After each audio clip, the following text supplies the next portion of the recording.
Bonjour à tous, j'espère que vous allez très bien. Nous allons continuer dans la formation. Dans la vidéo précédente, nous avions eu à créer, à récupérer les informations qui concernaient les comptes. Donc, dans dans celle-ci, on va continuer par récupérer les intitulés. Parce qu'on avait sur le compte, sur la feuille compte ici, les intitulés se trouvaient dans la colonne E. Donc, à utiliser encore la fonction décalée, on va utiliser à nouveau la fonction décalée, seulement que la première cellule de la référence qu'on aura serait la cellule E. Donc, il suffit simplement de copier cette fonction qui est ici, la formule, avec un contrôle C.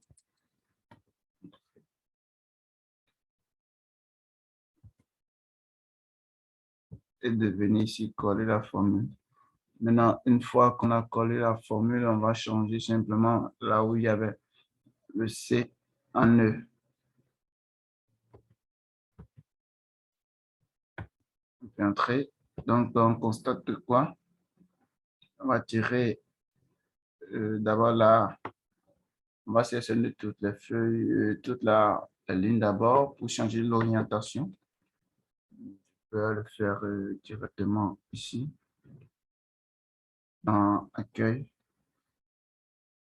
Dans accueil, on va pouvoir le faire.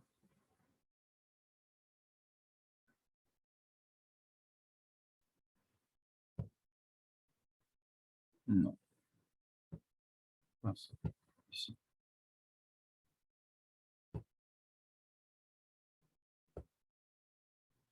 On va centrer ça au milieu. J'ai utilisé aussi le bouton qui renvoie automatiquement la ligne pour que les choses ne soient pas deux fois là. Donc voilà, maintenant je vais tirer de ce côté avec un clic droit tiré, clic gauche du moins si je m'excuse, et tirer, la formule va se répéter. Je vais récupérer les intitulés des autres côtés aussi. Voilà. Donc, ce n'est rien fait de sorcier. J'ai simplement récupéré l'intitulé qu'on avait et la fonction qui nous permettait d'avoir les comptes. Cette ligne aussi que je dois centrer. J'ai pris la formule et j'ai remplacé le E, le C par le E simplement. Voilà. Donc, on a déjà les comptes, on a déjà les intitulés. Ce qu'il nous faut maintenant, ce serait de récupérer les dates des différents semestres et trimestres qu'on aura. Donc, pour ça, il faut récupérer d'abord la date qui va se trouver. D'accord? Et pour la date, on va commencer comme en fonction de l'année qui a été choisie. En fonction de l'année qui a été choisie, du moins, on va devoir créer les trimestres. D'accord? Donc, quand on prend 2019, le premier trimestre, ça doit être du 1er janvier 2019 au 31 mars 2019. Et 2009. Voilà. Donc, pour ça, il faut utiliser la fonction date. On va utiliser la fonction date. La fonction date nous permet d'écrire une date en lui renseignant trois arguments. Donc, je vous montre directement ici. Quand je mets égal date, la fonction date renvoie en fonction de l'année qu'on va lui inscrire. Quand on met l'année, par exemple, je mets 2010, je mets un point virgule. Le deuxième argument, c'est le mois. Le mois, je vais devoir mettre le numéro de mois. Je mets par exemple 2. Je mets point virgule, je mets le jour, le numéro de jour, je vais mettre par exemple 20. Je vais faire entrer. Et là, directement, il doit pouvoir m'écrire une date. Il n'a pas pu sortir parce que la cellule est très petite pour garder l'inscription. Je vais élargir ça, vous allez mieux voir. Voilà. D'accord? Ça va écrire facilement la date. Donc, c'est la fonction qui sera utilisée, seulement que pour l'année, on va garder l'année. On va venir sélectionner la cellule de B. D'accord? On va de B4, on va sélectionner parce que c'est là que l'individu va écrire l'année. pour trouver le, pour trouver la fin du trimestre, on va encore utiliser la fonction date toujours. On va utiliser toujours la fonction date qui va toujours récupérer l'autre année. Et pour le mois, d'accord, il va prendre le mois de cette date qui se trouve ici et il va faire ce mois-là plus 3. C'est bon? Il va faire ce mois plus 3. Il va vouloir afficher toujours le 31 de ce mois et on va soustraire ça d'un. Voilà. Donc, je vais inscrire la date ici. Je mets égal, date, en parenthèse, cette cellule qu'il faut que je fige parce que je vais tirer vers le bas.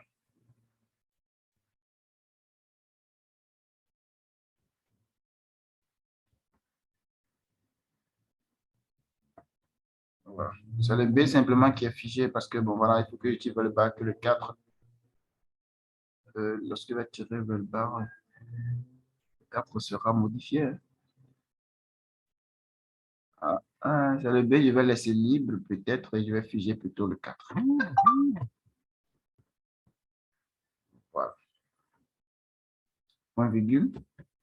Je mets le mois c'est 1. Point virgule, je mets le jour. Voilà. Ma parenthèse, je fais. Donc, directement, il gère la première date. Pour celle qui est ici, ça va être égal date du jour. Ça va me récupérer l'année qui est ici. Ouais. L'année, point virgule. Bon, il faut que je fige. Voilà. L'année, point virgule, le mois. Ça va être le mois de cette cellule qu'il doit prendre. Donc, pour le numéro de mois, c'est le numéro de mois de cette cellule auquel il va ajouter 1. D'accord? Point virgule, ça reste le jour qu'il faut mettre. Le jour, c'est 1. D'accord? Voilà. Donc là, qu'est-ce qu'on a constaté? Quand je prends le mois de la première date, c'est-à-dire c'est janvier, en faisant plus 3, en faisant plus 3, ça me renvoie directement, ça fait janvier, février, mars, avril. Donc, ça me renvoie en avril. Vous voyez, ça me renvoie au 1er avril. Maintenant, comme ce n'est pas le 1er avril que je veux, je vais diminuer d'un.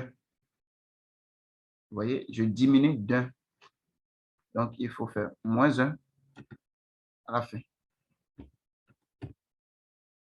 Donc, là, ça me ramène directement au 31 mars. D'accord. Maintenant, pour trouver les autres trimestres, il faut constater simplement que celle qui est ici, la date qui est ici, on fera plus 1 pour pouvoir trouver celle qui va se trouver ici. Donc, je ferai D8 et plus 1. Pour celle qui est ici, je vais carrément répéter les mêmes formules.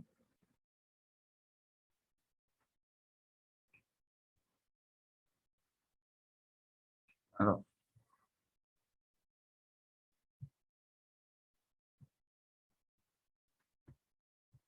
donc, je vais faire celle-ci, ce sera égal à la date qui est ici, plus 1. Voilà. Celle qui est ici, je pourrais tirer vers le bas. Ça ne devait pas poser problème. 30. Voilà. Celle-ci aussi, je pourrais tirer vers le bas. Et tirer celle-ci aussi vers le bas. Voilà. Et c'est fini. Toutes les dates sont trouvées. Voilà.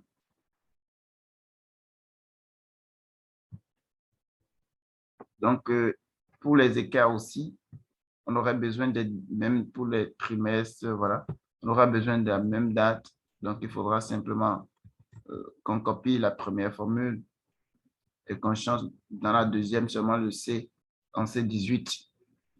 Et on va répéter la formule vel bar et c'est fini. Donc, je vais copier cette formule, tout ce qui est ici. Sorry. Okay. Je viens ici, je colle.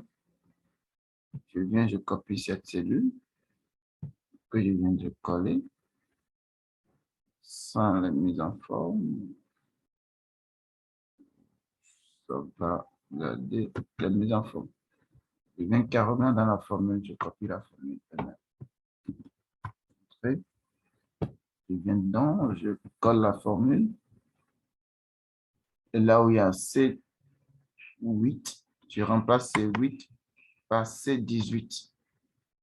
Autrement dit, ici. Je fais entrer. Donc, celle qui est ici, ça doit être ce qui est ici plus 1. Je vais tirer vers le bas. Je vais tirer celle-ci aussi vers le bas. Donc, voilà. Les trimestres, tout est calculé automatiquement. Ce n'est pas...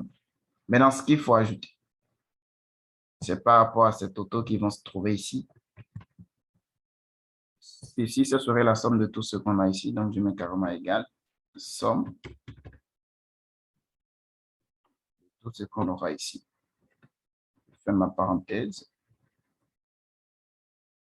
Je fais un truc. Je peux tirer ici vers là. Voilà. Quand je mets par exemple un ici, ça va mettre un là. Voilà. Et en plus, on sait que c'est la somme de tout ce qu'il y a ici qui va se trouver ici. Donc, je mets égal somme, qui est une fonction, et je sélectionne toute cette partie. Voilà. Avec un trait, on aura tout là-bas. On sait que tout ce qui est ici, cette formule, je pourrais tirer vers le bas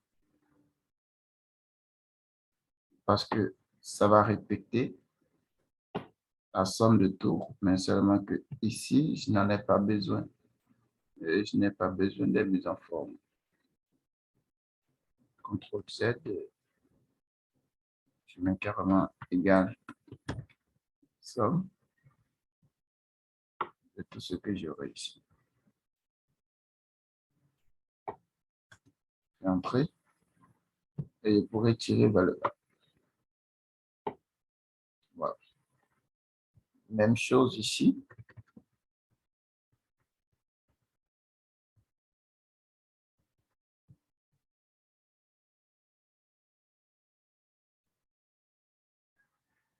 J'aurai besoin de la somme de tout ce qui va se trouver ici, de ce côté. Donc ici aussi, égal somme de tout ce qu'on a là. Ça, on va tirer jusqu'ici. Et celui-ci serait égal à la somme de tout ce qu'on aura là.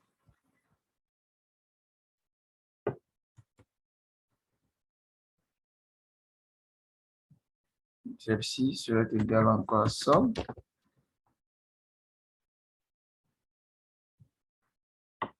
tout ce qu'on aura ici.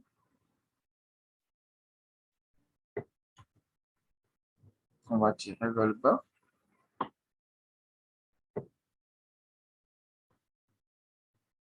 Donc, il faut choisir la mise en forme.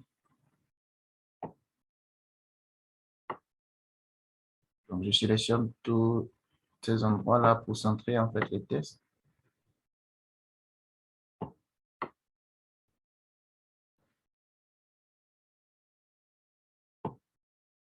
Accueil. Centrer les tests. Voilà. OK. Donc, ça suit son cours.